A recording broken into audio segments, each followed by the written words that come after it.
Hello and welcome to the class. आज हम discuss करेंगे general characteristics of the protozoans के बारे में। तो आइए स्टार्ट करते हैं आज की क्लास। एक ज़रूरी इन्फॉर्मेशन आपको शेयर करनी है। यदि आप प्रिपरेशन करना चाहते हो सीपेट एग्ज़ाम की, साथ ही साथ आप सेमिस्टर की प्रिपरेशन चाहते हो, तो आप जुड़ सकते हो एड स्टार्ट के साथ। ये है आपकी फ़ोन नंबर जो कि 7894226802। इस नंबर पे कांटेक्ट कीजिए। सेमिस्टर की एकदम हैंड होल्डिंग सपोर्ट आपको मिलेगा। पूरा का पूरा सेमिस्टर की syllabus wise classes, notes, MCQ, ठीक है ना। एप्लीकेशंस में आप एमसीक्यू भी प्रिपरेशन कर सकते हो उसके साथ साथ। एंड यदि कौन सी चीज़ें आपको डाउट है, डाउट क्लियरिंग के साथ साथ ये सारी चीज़ें डिस्कस करेंगे हम, ठीक है।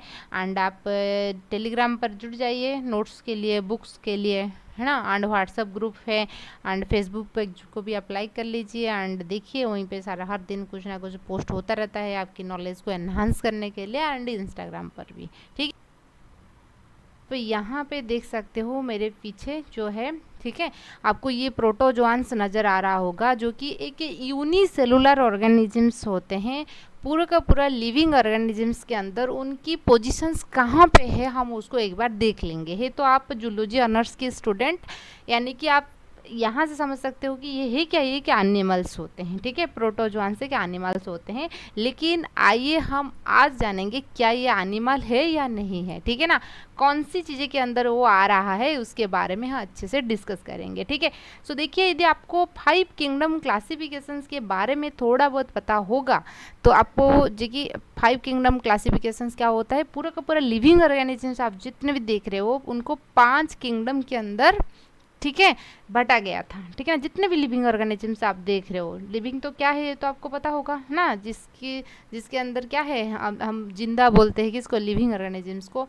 जितने भी प्लांट्स है, जितने भी एनिमल्स है, जितने भी माइक्रोब्स है, ये सारे क्या होते हैं, लिविंग होते हैं। क्यों? क्योंकि वो ग्रो करते हैं, रिप्रोडक्शंस करते हैं, उनके अंदर मेटाबॉलिज्म चलता है, ठीक है ना। वो रेस्पॉन्ड करते हैं, कोई स्टिमुलस आएगा, कोई आपको बुलाएगा तो आप रेस्पॉन्ड करोगे। आपको गर्मियों में मतलब कि जो ठंड में सर्दी लग रहा है, गर्मियों में गर्मी लग रहा है, तो रेस्पॉन्ड है। तो इस तरह की चीज़ों को हम लिविंग कहते हैं। जितने भी लिविंग ऑर्गेनिजम्स देख रहे हो उनको आर.एच. व्हिटेकर ने 5 किंगडम के अंदर क्लासिफिकेशंस किए थे। उस जो किंगडम होता है, 5 किंगडम क्या है, सबसे आता है पहला किंगडम जो है किंगडम मोनेरा आता है। उसके बाद kingdom protista, fungi, kingdom Plantae and Animalia, ठीक है। तो जो एनिमलिया मतलब कि जो जूलॉजी वाले चीज़ें होते हैं, जो आप सिर्फ किंगडम एनिमलिया को फोकस करोगे, ठीक है। प्लांटी तो बटनी ऑनर्स बच्चे जो होते हैं वो तो प्लांटी किंगडम के बारे में पढ़ेंगे, ठीक है। अच्छा, तो यदि हम बात करेंगे ये जो 4 किंगडम आप देख रहे हो, protista, fungi, Plantae and Animalia, वो आते हैं यूकैरियोटिक ऑर्गेनिजम्स के अंदर। यूकैरियोटिक बोलेंगे तो क्या है, उनकी सेल के अंदर एक न्यूक्लियर मेम्ब्रेन होता है एंड उनकी जो जेनेटिक मटेरियल है, यानी कि जो क्रोमोसोम डीएनए वगैरह है, वो न्यूक्लियर मेम्ब्रेन के अंदर होता है। लेकिन जो प्रोकैरियोट्स होते हैं, मोनेरा आ जाते हैं प्रोकैरियोट्स के अंदर। एंड प्रोकैरियोटिक में आपको कोई डेफिनेट न्यूक्लियर मेम्ब्रेन दिखने को नहीं मिलेगा। हालांकि इसके अंदर आपका डीएनए मौजूद है लेकिन ऐसा कोई मेम्ब्रेन नहीं है, ठीक है। ये चीज़ ध्यान दीजिए, इसमें कोई मेम्ब्रेन नहीं होता है। तो इसलिए प्रोकैरियोट पूरा का पूरा एनिमल जो लिविंग ऑर्गेनिजम्स के अंदर मोनेरा एक ही किंगडम है जो कि प्रोकैरियोट्स होते हैं। बाकी जो 4 बच गए ये सारे होते हैं आपकी यूकैरियोट्स। क्लियर हुआ? अच्छा, जो प्रोटिस्टा होते हैं, ठीक है, ये प्रोटिस्टा जो होते हैं थोड़े कंफ्यूजिंग वाले होते हैं। क्यों? इनमें आपको और जितने भी यूनिसेलुलर, यूनि का मतलब है कि एक ही सेल से बड़ी बने होंगे, यूनिसेलुलर होंगे पहला चीज़। दूसरा चीज़ होते हैं यूनिसेलुलर यूकैरियोट्स होना चाहिए, क्योंकि यदि यूनिसेलुलर प्रोकैरियोट्स हो जाएगा तो ये किंगडम मोनेरा के अंदर चला जाएगा। ये है यूनिसेलुलर, क्या है आपका, यूकैरियोट्स होते हैं ये प्रोटिस्टा। चाहे इनमें क्लोरोफिल पिगमेंट है, मान लीजिए क्लोरोफिल पिगमेंट है एंड यूनिसेलुलर है, आप उसको प्लांट ही नहीं बोलोगे, ठीक है ना। ज़्यादातर हम प्लांट्स किसको कहते हैं, जिसके पास क्लोरोफिल पिगमेंट है, ठीक है ना, जिसकी वजह से वो फोटोसिंथेसिस यानी कि प्रकाश संश्लेषण या अलग संश्लेषण हम जिसको कहते हैं वो कर सकता है, हम उसको क्या बोलते हैं, प्लांट ही बोलते हैं। हालांकि है उनके पास क्लोरोफिल पिगमेंट, लेकिन बॉडी एक ही सेल से यदि बना होगा तो हम उसको प्लांट प्रोटिस्टा के अंदर डाल देंगे। इसी तरीके से एनिमल एनिमल हम किसको कहेंगे? जो खुद का खाना खुद नहीं बना सकता है, ठीक है ना, खाने के लिए दूसरे के ऊपर डिपेंड रहेगा एंड सॉरी, उसके अंदर क्या है ना, मूवमेंट, एक प्लेस से दूसरे प्लेस के जाने की कैपेसिटी रहता है, लोकोमोशंस जो चीज़ें हैं वो शो करता है, हम उसको एनिमल कहते हैं। यदि उनकी बॉडी एक ही सेल से बनी हुई है और खाने के लिए दूसरे के ऊपर डिपेंडेंट है, वो मूव कर सकता है, फिर भी हम उसको प्रोटिस्टा के अंदर डालेंगे। कौन सी किंगडम? किंगडम प्रोटिस्टा के अंदर डालेंगे। इस किंगडम के अंदर, ठीक है ना, हमने बहुत तरीके के क्लास देखेंगे, ठीक है ना, जो फाइलम है देखेंगे। इस किंगडम के अंदर जो फाइलम है, एक फाइलम आता है प्रोटोजोआ। क्लियर हुआ? तो जो प्रोटोजोआ होते हैं वो एनिमल्स नहीं होते हैं, ये चीज़ आप ज़रूर ध्यान दीजिए। लेकिन आप तो जूलॉजी के बच्चे हो, आप तो एनिमल या इस के बारे में आपको पढ़ना चाहिए, ठीक है। आप प्रोटोजोआ के बारे में क्यों पढ़ रहे हो? क्योंकि ये यूनिसेलुलर ऑर्गेनिजम्स होते हैं एंड एनिमल की सारे प्रॉपर्टी उनमें है, लेकिन सिर्फ बॉडी एक ही सेल से बनी होती है, इसलिए हमने उसको प्रोटिस्टा के अंदर डाला। तो कोई यदि आपको पूछेगा कि प्रोटोजोआंस जो होते हैं क्या वो एनिमल्स होते हैं? नहीं, एनिमल्स हमेशा मल्टी सेलुलर जो है वो एनिमल हो जाएंगे। यूनिसेलुलर जो एनिमल लाइक स्ट्रक्चर होते हैं हम उसको प्रोटिस्टा कहेंगे। आई होप आपको क्लियर होगा। ये जो बेसिक है, आप कहाँ पे प्रोटोजोआ है उसको डालोगे ना, किंगडम प्रोटिस्टा के अंदर हमको प्रोटोजोआंस को डालनी है। तो नाम से ही आप देख सकते हो प्रोटिस्टा जो होते हैं, तो मतलब कि जो वर्ड है प्रोटो का मतलब होता है, प्रोटोजोआंस हम बोल रहे हैं ना, प्रोटो का मतलब होता है कि फर्स्ट एंड जोन्स का मतलब होता है कि एनिमल्स। तो हम ऐसे मान के चलते हैं कि जो एनिमल्स होते हैं उनकी जो क्या एंसेस्टर आप ऐसे समझ सकते हो, वो है प्रोटोजोआंस, ठीक है ना। वही यूनिसेलुलर से ग्रेजुअली मल्टी सेलुलर ऑर्गेनिजम्स बनी हुई हैं, ठीक है। अच्छा, तो प्रोटोजोआंस क्या होते हैं ना, सबसे पहला है कि यूनिसेलुलर होते हैं। यूनिसेलुलर का मतलब है कि बॉडी एक ही सेल से बनी हुई है। आप बचपन से पढ़ के आए होंगे amoeba. Amoeba is a unicellular organisms, आपने पढ़े हैं, अमीबा, पारामेसियम, ट्रिपानोजोमा, बहुत सारे इस तरीके से नाम आपने शायद सुने होंगे, ठीक है। ये कि यूनिसेलुलर ऑर्गेनिजम्स होते हैं, बॉडी एक ही सेल से बनी होती है। एंड ये यूकैरियोट्स होते हैं। यूकैरियोट्स कहने के मतलब होता है उनमें आपको एक डेफिनाइट न्यूक्लियस यानी कि एक न्यूक्लियर मेम्ब्रेन से घिरी हुई चीज़ें दिखने को मिलेगा, यूकैरियोट्स होते हैं। तो यूजुअली ये माइक्रोस्कोपिक होते हैं, यानी कि आपको ऐसे नेकेड आई में दिखने को नहीं मिलेगा। यदि आप माइक्रोस्कोप के अंदर उस चीज़ों को देखोगे तभी आपको दिखने को मिलेगा। क्लियर हुआ?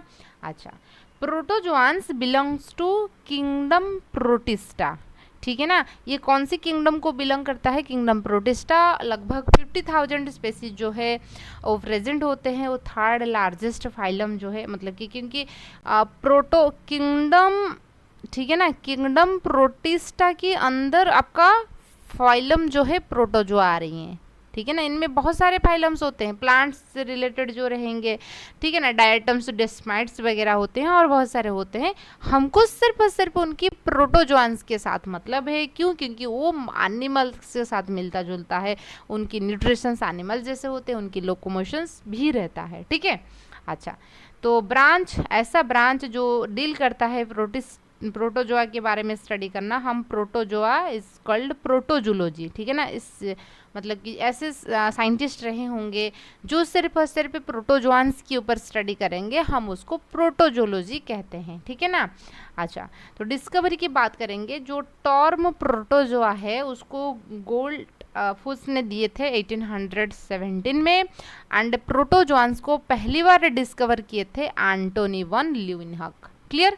एंटोनी वन ल्यूवेनहॉक, याद रखिए कि अच्छा स्टोरी है एंटोनी वन ल्यूवेनहॉक के बारे में। क्या था वो स्टोरी? एंटोनी वन ल्यूवेनहॉक ऐसा कोई साइंटिस्ट नहीं थे, उनका खुद का एक लैब था। लैब जैसे टेस्ट वगैरह करते हैं ना, ब्लड है ना, स्टूल है, यूरिन है, तो उनके पास एक लैब था। वो साइंटिस्ट एक्चुअल में नहीं थे। आजकल मार्केट में जैसे माइक्रोस्कोप अवेलेबल हो रहा है, उस टाइम पे ऐसे माइक्रोस्कोप कुछ भी अवेलेबल नहीं था। तो जैसे रबर डुक था, वो खुद ही अपनी जो है ना कुछ लेंस वेंस वगैरह लेके खुद ही माइक्रोस्कोप बना रहे थे। एंड जो एंटोनी वन ल्यूवेनहॉक थे, उन्होंने एक माइक्रोस्कोप बना लिए थे, ठीक है ना, एंटोनी वन ल्यूवेनहॉक, ठीक है ना, ल्यूवेनहॉक। उन्होंने जब माइक्रोस्कोप खुद बना लिया जब बारिश की पानी जो है, ठीक है ना, बारिश की पानी जब ऐसे ज़मीन पे गिरा तो वही पानी को उन्होंने देखा, ठीक है ना। देखने के बाद उन्होंने देखा, क्योंकि एंटोनी वॉन ल्यूवेनहॉक जो है वो भी मतलब माइक्रो स्टडी जो माइक्रोबायोलॉजी होता है ना, उनकी भी फादर होते हैं।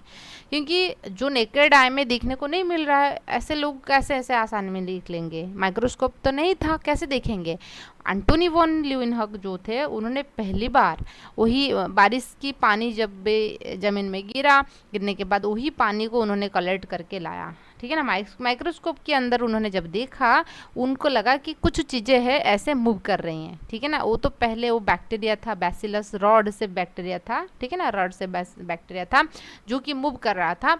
उन्होंने उसको देखा और उसके बाद उन्होंने एक नाम दिया था द सीक्रेट ऑफ नेचर, ठीक है ना।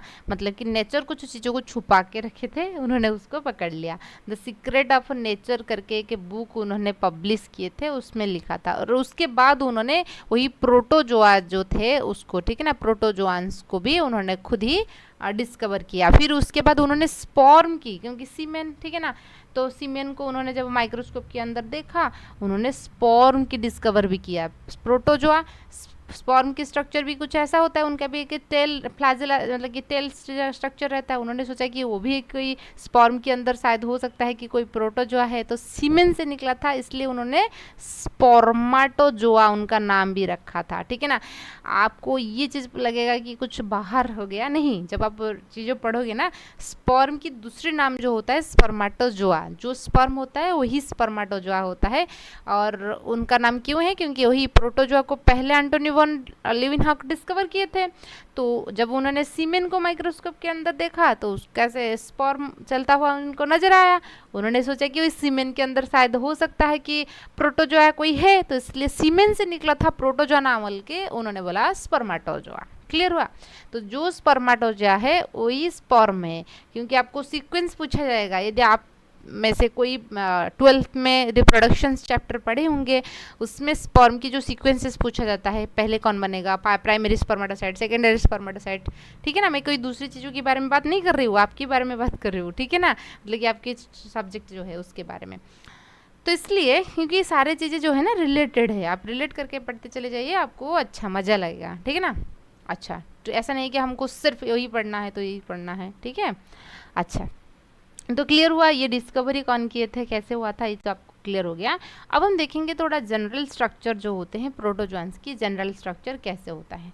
नॉर्मली यदि प्रोटोजोआन को स्ट्रक्चर आप देखोगे कुछ इस तरीके से हमने देखा, ठीक है ना। वो यूनिट बॉडी तो एक ही सेल्स में रहेगा, एंड यहाँ पे ये यूकैरियोट्स है तो इसका मतलब है कि एक न्यूक्लियस रहेगा, है ना।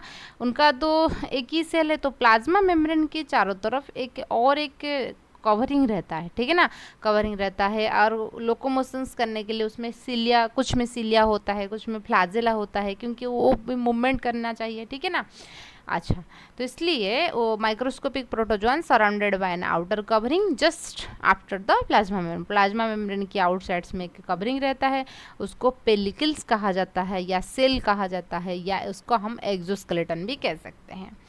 This single cell perform all functions. देखिए हमारे बॉडी के अंदर आप खुद सोचिए, एक ह्यूमन की बॉडी के अंदर आप सोच सकते हो कि इसमें क्या है, पूरा का पूरा बॉडी में आप देख सकते हो डिफरेंट डिफरेंट चीज़ें हैं, ठीक है ना। रेस्पिरेशंस के लिए अलग चीज़ें हैं, अंडर जैसे कि लंग्स के थ्रू हम रेस्पिरेशंस करते हैं, सर्कुलेशंस आपकी blood heart blood vessels, kidney excretions में हेल्प करता है।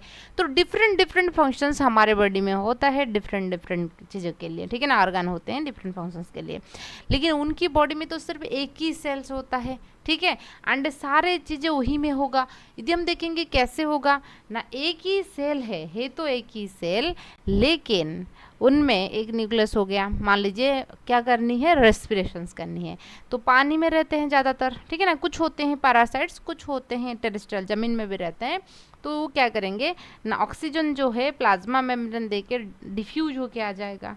जो भी कार्बन डाइऑक्साइड निकला, जो भी नाइट्रोजनस वेस्टेज निकला, वही प्लाज्मा मेम्ब्रेन देके डिफ्यूजन प्रोसेस में बाहर चला जाएगा, ठीक है। अच्छा, तो बॉडी सरफेस में वो सारी चीज़ें हो रहा है। अच्छा, जब खाना एंट्री होता है, मान लीजिए कोई भी खाना एंट्री हो गया, उसमें फूड वैक्यूल होता है, ठीक है। फूड वैक्यूल होता है, खाना वही फूड वैक्यूल में आएगा। एंड सेल है, सेल की स्ट्रक्चर तो आपको पता होगा, ठीक है। सेल में क्या रहता है, हर एक सेल्स के अंदर एक न्यूक्लियस रहेगा, एक माइटोकॉन्ड्रिया, लाइसोसोम, गोल्गी बॉडी, ये तो बेसिक स्ट्रक्चर होता है एक सेल की। एंड अमीबा हो गया, ये तो यूनिसेलुलर होता है, मतलब कि सारे बेसिक जो सेल यूकैरियोटिक सेल में जो रहना चाहिए वो सब कुछ है। तो फूड पार्टिकल जो होता है लाइसोजोम्स के साथ फ्यूज हो जाता है। एंड जैसे कि आपको पता होगा लाइसोजोम्स के अंदर कुछ ऐसा एंजाइम्स होते हैं जो कि डिग्रेड कर देंगे, ब्रेक कर देंगे, तोड़ देंगे, जो खाना है उसको तोड़ देंगे, खाना डाइजेस्ट हो जाएगा, ठीक है। इनमें क्या होता है, सेल के अंदर खाना डाइजेस्ट होता है। क्लियर हुआ? अच्छा देखिए, the microscopic protozoans are dead, उसको पेलिकल या सेल या एक्सोस्केलेटन कहते हैं। सिंगल बॉडी सारे फंक्शंस करते हैं। कुछ सिलिया प्रेजेंट होते हैं, सिलिया हो सकता है या फ्लैजेला हो सकता है लोकोमोशंस के लिए। क्लियर हुआ? अच्छा, अब हम देखेंगे उनकी जनरल कैरेक्टरिस्टिक्स। तो आपको जितने हमने पढ़ा तो वहाँ से के समराइजेशन के तौर पे ये दिखने को मिला कि जो प्रोटोजोन्स होते हैं, सबसे पहला चीज़ होता है कि ये यूनिसेलुलर होते हैं। यूनिसेलुलर से बॉडी एक सेल से बनी हुई है, उससे तो कोई डाउट नहीं है।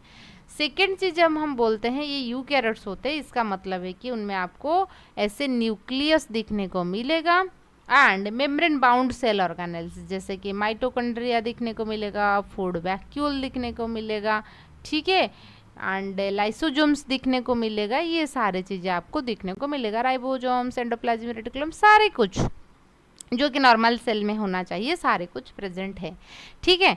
अच्छा, यदि हम बात करेंगे जनरल कैरेक्टरिस्टिक्स में आपको क्या लिखना है, यदि आपको पूछा जाएगा एग्जाम में राइट तो general characteristics of the protozoan and classify up to the class, तो आप ऐसे लिखना है कि प्रोटोजोआ जो होते हैं सिंपलेस्ट होते हैं। यहाँ पे कोई कॉम्प्लिकेसी आपको नजर आ रहा है क्या? ऐसा नहीं कि इस चीज़ों के लिए कोई दूसरा ऑर्गन है जैसे हमारे बॉडी में होता है, ऐसा नहीं है। सिंपलेस्ट होते हैं, प्रिमिटिव है, ऑब्वियसली तो मॉडर्न नहीं है ना, वो लेटेस्ट वर्जन नहीं है ना, वो ना पुराने वर्जन है। Type of animal with protoplasmic grade of organisation. Protoplasmic का मतलब होता है कि प्रोटोप्लाज्म हम किसको कहते हैं, यहाँ पे जो सेल में जो फ्लूइड दिख रहे हो, ठीक है ना, जैसे यदि आपको थोड़े बहुत पता होगा किसके बारे में, सेल के बारे में, यहाँ पे जो रहता है न्यूक्लियोप्लाज्म्स कहते हैं। न्यूक्लियस के अंदर जो फ्लूइड रहता है हम उसको बोलते हैं न्यूक्लियोप्लाज्म, ठीक है। ये न्यूक्लियर मेम्ब्रेन उसको छोड़ने के बाद यहाँ पे जितने भी सेल ऑर्गेनेल्स प्लस जो फ्लूइड रहता है उसको हम बोलते हैं साइटोप्लाज्म्स। ये तो आपने पढ़े होंगे, साइटोप्लाज्म मतलब इंक्लूडिंग। अच्छा, तो ये दोनों न्यूक्लियोप्लाज्म प्लस साइटोप्लाज्म मिलने के बाद हम उसको बोलते हैं प्रोटोप्लाज्म। मतलब कि जब प्रोटोप्लाज्म आप बोलोगे, आप इसमें प्लाज्मा मेम्ब्रेन भी आ जाएगा, सारे सेल ऑर्गेनेल्स आ जाएंगे, जो फ्लूइड है, जो साइटोप्लाज्म्स में जो फ्लूइड है वो भी आ जाएगा, एंड आपके न्यूक्लियस के अंदर जो फ्लूइड है वो भी आ जाएगा। क्लियर है? तो इसको हम प्रोटोप्लाज्म्स कहते हैं। तो ऑब्वियसली कि प्रोटोप्लाज्मिक ग्रेड ऑफ ऑर्गेनाइजेशन है, क्योंकि यहाँ पे सेल मिलकर टिश्यू नहीं बनी हुई है, यहाँ पे कोई ऑर्गन नहीं है, कोई ऑर्गन सिस्टम्स नहीं है, तो इसलिए यहाँ पे ये कि प्रोटोप्लाज्मिक ग्रेड ऑफ ऑर्गेनाइजेशंस बनाई हैं। ये आपको मेराइन वाटर यानी कि समुंदर की पानी जहाँ पे सॉल्ट कंसंट्रेशन ज़्यादा है वहीं पे दिखने को मिलेगा। फ्रेश वाटर यानी कि जो स्वीट वाटर हम जिसको कहते हैं, जैसे पॉन्ड हो गया है ना, उसमें जो पानी आपको दिखने, रिवर है, पॉन्ड है, तो होता है स्वीट वाटर, मतलब कि फ्रेश वाटर होता है। टेरेस्ट्रियल यानी कि ज़मीन में आपको दिखने को मिलेगा। कुछ होते हैं पैरासाइट्स का मतलब है कि कोई दूसरी की बॉडी के अंदर वो रहते हैं, ठीक है, बहुत सारे डिजीज़ कॉज करवाते हैं। जैसे कि मान लीजिए आपकी क्या हो गया, मलेरिया कॉज करता है प्रोटोजोआन पैरासाइट्स, ठीक है ना। प्रोटोजोआ पैरासाइट्स जो होता है, जो black water fever, Plasmodium falciparum जो है वो उसको कॉज करता है ब्लैक वाटर फीवर। मतलब कि यूरिन में जो यूरिन की कलर जो है ब्लैक हो जाएगा, क्योंकि बहुत सारे हीमोग्लोबिन की रप्चर हो जाता है, इसलिए तो उसको कॉज करता है, ठीक है। तो ये हमारी बॉडी में रहता है, मच्छर की बॉडी में रहता है, तो कोई, इसलिए हम उसको पैरासाइट्स कहते हैं। हमेशा याद रखिए पैरासाइट्स का जो मतलब होता है, पैरासाइट्स का मतलब होता है कि फ्री फीडिंग, खाना रहना फ्री, है ना, फ्री फीडिंग होना एंड फ्री लॉजिंग, ठीक है ना, रहना भी मुफ्त, खाना भी मुफ्त, तो उस कंडीशंस में हम मतलब कि पैरासाइट्स कहते हैं, ठीक है। अच्छा, जहाँ पर सिर्फ खाना है, रहना नहीं है, जैसे टाइगर है, टाइगर जो है रैबिट को खा लेता है, रैबिट के अंदर रहता है क्या? नहीं, तो उस कंडीशन में हम उसको प्रीडेशंस कहते हैं, ठीक है ना, प्रीडेशंस कहते हैं। लेकिन यहाँ पे आप देख सकते हो ये इनकी बॉडी के अंदर रह रहे हैं, उनकी बॉडी से खाना कंज्यूम कर रहे हैं, तो इसलिए हम उसको पैरासाइटिज्म्स कहते हैं। पैरासाइट्स के लिए एक होस्ट की ज़रूरत होता है, मतलब कि किसी दूसरे की बॉडी में रहना चाहिए। तो बॉडी के अंदर रहेगा तो एंडोपैरासाइट्स, बॉडी के बाहर रहेगा जैसे लाउस वगैरह हो गया, है ना, लड़कियों में होते हैं, लड़कों में भी होता है, लाउस हो गया, टिक हो गया, है ना, गाय वगैरह में रहता है टिक्स, तो वो होते हैं क्या, आपकी एक्टोपैरासाइट, बॉडी की बाहर रहते हैं, हम उसको एक्टोपैरासाइट्स कहते हैं। क्लियर हुआ? तो अब हम देखेंगे आपकी आज द बॉडी, हाँ, body of protozoans are unicellular containing one or, हाँ, तो इन कंडीशंस में क्या होता है, कुछ में सिंगल न्यूक्लियस दिखने को मिलेगा, कुछ ऐसे प्रोटोजोन्स होते हैं मोर देन वन न्यूक्लियस भी होता है, एक बड़ा सा न्यूक्लियस होता है मैक्रो न्यूक्लियस, एक छोटा सा न्यूक्लियस होता है माइक्रो न्यूक्लियस, हम उसको कहते हैं, ठीक है, डाइमॉर्फिक न्यूक्लियस आपको देखने को मिलेगा। प्रोटोजोन्स आर सॉलिटरी, कुछ सॉलिटरी होते हैं, मतलब कि इंडिविजुअली रहने की पसंद करते हैं, और कुछ होते हैं कॉलोनियल, कॉलोनियल का मतलब कि ग्रुप बना के रहेंगे, है तो यूनिसेलुलर, कुछ होते हैं हम अकेला रहेंगे, ठीक है ना, कुछ लोग होते हैं ना, मतलब आइसोलेटेड रहने की कोशिश करते हैं और पसंद भी करते हैं, उनको ज़्यादा भीड़ भाड़ पसंद नहीं है, कुछ होते हैं बस है ना ग्रुप बनाते हैं, ठीक है, आपने खुद से फील किए होंगे, तो ऐसे ही यहाँ पे भी वही है, सॉलिटरी होते हैं कुछ, कुछ कॉलोनियल होते हैं, लूज कॉलोनी फॉर्मेशंस करते हैं, ठीक है। अच्छा, तो यहाँ पे देखेंगे बॉडी सिमेट्री के बारे में, बेसिक्स की क्लासेस जो है इस वीडियो के अंत में आपको मिल जाएगा, ठीक है ना, तो आप वहाँ से देख लेना, नहीं तो डिस्क्रिप्शंस में उनकी लिंक आपको मिल जाएगा, तो आप उसको देख लेना। बेसिक्स ऑफ क्लासिफिकेशंस, मतलब कि ऑर्गेनिजम्स को हम किस आधार पर क्लासिफिकेशंस किए हैं, तो उनमें एक बात आता है बॉडी सिमेट्री के बारे में, ठीक है। तो पहले समझ लीजिए कि बॉडी की सिमेट्री क्या होता है। यहाँ पे जैसे आप एक ह्यूमन को देख सकते हो, इस ह्यूमन में क्या है, यदि आप हमारे बात कीजिए तो ह्यूमन को इसी तरीके से कट करेंगे, ठीक है ना, तो right half is equal to the left half, है ना, RHS is equal to LHS, आपने मैथ में करेंगे, ठीक है ना, left hand side is equal to right hand side, ठीक है ना। तो लेफ्ट साइड्स में जो चीज़ें होता है राइट साइड्स में एग्जैक्टली वही चीज़ होता है, मिरर इमेज, ठीक है ना, आप देख सकते हो इस साइड्स में एक आँख है, इस साइड्स में है, जो चीज़ एक ही होता है ऑर्गन वो बीचों बीच पाए जाते हैं, हार्ट एक है, लंग्स लेकिन दो है, ठीक है ना, दो साइड्स में होता है। तो हमारे केस में बॉडी को यदि आप दो हिस्सों में डिवाइड करने की कोशिश करोगे that will divide into two half, लेकिन एक ही प्लेन में होना चाहिए, ऐसे एक्स एक्सिस में कट करोगे तभी दो हिस्सों में। मान लीजिए कोई बंदा को आप बेली से ऐसे कट कर लोगे, क्या upper half is equal to lower half, क्या होगा, अपर हाफ लोअर हाफ के बराबर होगा क्या, बिल्कुल भी नहीं, लोअर हाफ की बराबर नहीं होगा। क्यों? क्योंकि अपर हाफ तो देख सकते हैं अलग अलग ऑर्गन है, लोअर हाफ में, अपर हाफ में आपकी ब्रेन है, यहाँ पे लंग्स है, हार्ट है ना, लोअर में आप देखोगे कोई लार्ज इंटेस्टाइन, स्मॉल इंटेस्टाइन है, किडनी वगैरह है और रिप्रोडक्टिव ऑर्गन है, तो लोअर हाफ में कुछ अलग अलग चीज़ें हैं, ठीक है ना। तो कैसे ये इक्वल हो जाएगा, ये बिल्कुल भी इक्वल नहीं होगा, आप लोअर हाफ को भी देख सकते हो, ठीक है, बिल्कुल भी इक्वल नहीं होगा। तो यदि बॉडी को दो इक्वल हाफ में हम डिवाइड कर लेते हैं तो इस कंडीशंस में हम क्या कहेंगे, उसको कहेंगे सिमेट्रिकल, एंड एक ही प्लेन में कट करेंगे। ऐसा नहीं कि आप जिस भी प्लेन में कट करोगे इक्वल हो जाएगा, जिस भी प्लेन में कट करोगे इक्वल नहीं होगा, तो ठीक है ना। अच्छा, लेकिन कुछ ऐसे ऑर्गेनिजम्स होते हैं उनकी बॉडी को आप जैसे भी कट करोगे, ऐसे ऐसे ऐसे ऐसे, ठीक है ना, तो क्या होगा, तो बॉडी इक्वल हाफ में डिवाइड नहीं होगा, तो हम उसको आसिमेट्री कहते हैं। क्या कहते हैं, हम उसको आसिमेट्री कहते हैं। क्लियर हुआ, ये होता है आसिमेट्री की कंसेप्ट। तो प्रोटोजोअन्स जो होते हैं वो आसिमेट्री ग्रुप में आएंगे, एंड जिसकी बॉडी को आप डिवाइड कर सकते हो, तो मान लीजिए स्टारफिश है, उनकी बॉडी को आप जिस भी प्लेन में कट करोगे, मान लीजिए ऐसे कट करोगे 2.5, इस साइड में 2.5, इस साइड में 2.5, टोटल 5 आर्म होता है, तो इसलिए जिस तरीके से भी कट करोगे बॉडी इक्वल हाफ में डिवाइड होगा, तो हम उसको रेडियल सिमेट्री कहते हैं। ठीक है, हम लोगों का होता है बाइलेटरल सिमेट्री, एक ही प्लेन में कट करोगे तो होगा, नहीं तो नहीं होगा, तो हमारे कंडीशंस में उसको हम बाइलेटरल सिमेट्री कहते हैं। क्लियर हुआ, एसिमेट्री का मतलब है कि बिल्कुल भी बॉडी डिवाइड नहीं होगा, कैसे भी आप कोशिश कर लीजिए, लेकिन बॉडी यदि डिवाइड हो रहा है हम उसको सिमेट्री कहेंगे। अगेन सिमेट्री दो तरीके के होता है, एक होता है बाइलेटरल सिमेट्री, जैसे हम लोग हो गए, एक ही प्लेन में कट करोगे तो दो इक्वल हिस्सों में डिवाइड करेगा, कोई दूसरे प्लेन में कट करने से नहीं होगा। ठीक है।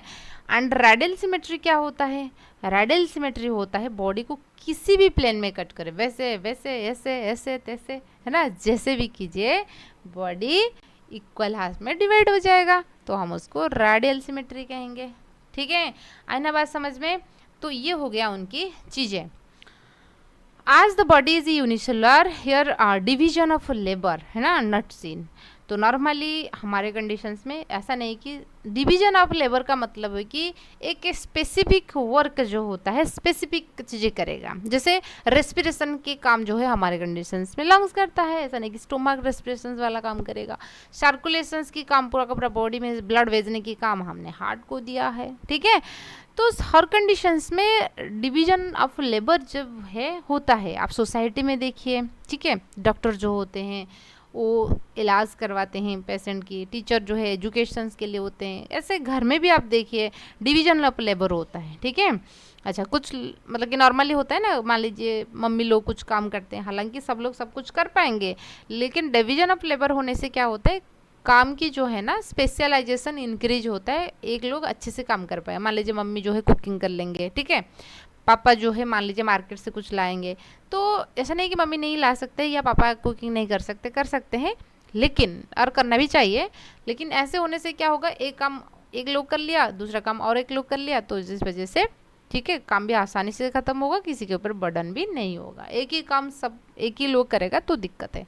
तो डिवीजन ऑफ लेबर की बहुत ज़रूरत होता है। इनमें तो एक ही सेल है, डिवीजन ऑफ लेबर मतलब कि कोई बंदा रहेगा तभी तो आप काम जो है उसको डिवाइड करोगे, वो काम ये कर लेगा, लेकिन कोई नहीं है तो किसके अंदर डिवीजन करोगे? तो इनके क्या होता है, जो सेल्स होता है सब सेलुलर डिवीजन ऑफ लेबर होता है, सेल के अंदर चीज़ें होता है।